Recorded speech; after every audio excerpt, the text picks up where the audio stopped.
Être maître de sa vie, contrôler, ne pas subir et guider les autres sur cette voie. Ce sont les choix faits par Angélique, 31 ans. Et si la jeune femme excelle aujourd'hui dans l'art de se défendre soi-même, c'est parce qu'elle ne veut plus revivre l'enfer. J'ai connu la violence conjugale pendant 6 ans. Donc crescendo, hein, comme à chaque fois, c'est le schéma type. Hein. Ça commence tout doucement et puis ça monte très violemment. J'étais l'ombre de moi-même pendant 6 ans.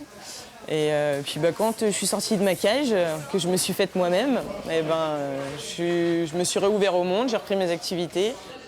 Pour retrouver l'estime de soi, la confiance en soi et en l'autre, Angélique Arjonilla s'est tournée vers le Raid 87, le club de Krav Maga de Limoges.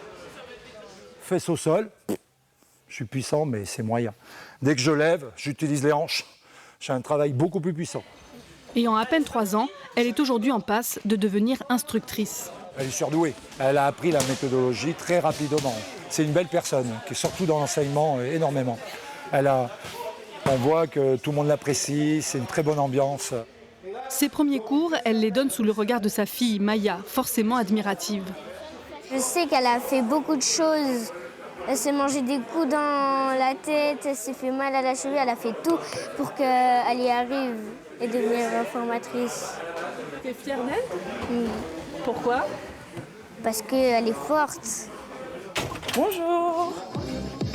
Dans les journées de cette mère de famille, les heures se suivent mais ne se ressemblent pas. Enseignante de Krav Maga, serveuse, commerciale et aussi coiffeuse à domicile, Angélique ne s'interdit plus rien.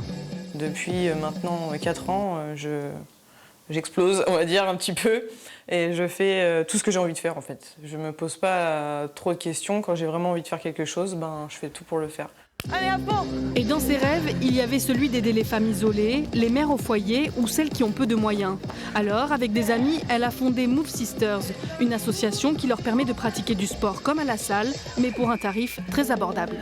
On a besoin d'avoir des gens qui aident les autres. Il y a besoin de ça parce que tout est tellement... je sais pas comment dire, mais c'est chacun pour soi un petit peu maintenant dans ce monde-là. Après nous, c'est que du sport, mais on est toujours une oreille aussi. On a toujours quelque chose en plus, hein. C'est du sport.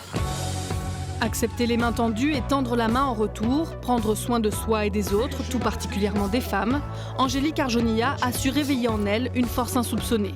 Je suis assez fière de moi quand même, parce qu'en plus c'est des choses que j'imaginais pas du tout, que j'avais dans un coin de ma tête. La vie a fait que, le destin a fait que, toutes les personnes que j'ai aujourd'hui autour de moi, ils m'ont aidé tous à faire ce que je voulais, puis à m'élever aussi et à me sentir mieux. Et puis je suis heureuse, quoi, là, comme ça. Dans sa renaissance, la jeune femme a trouvé toutes les voies dont elle avait besoin pour s'épanouir. Désormais, sur les tapis de self-défense, le mot de combattante prend tout son sens.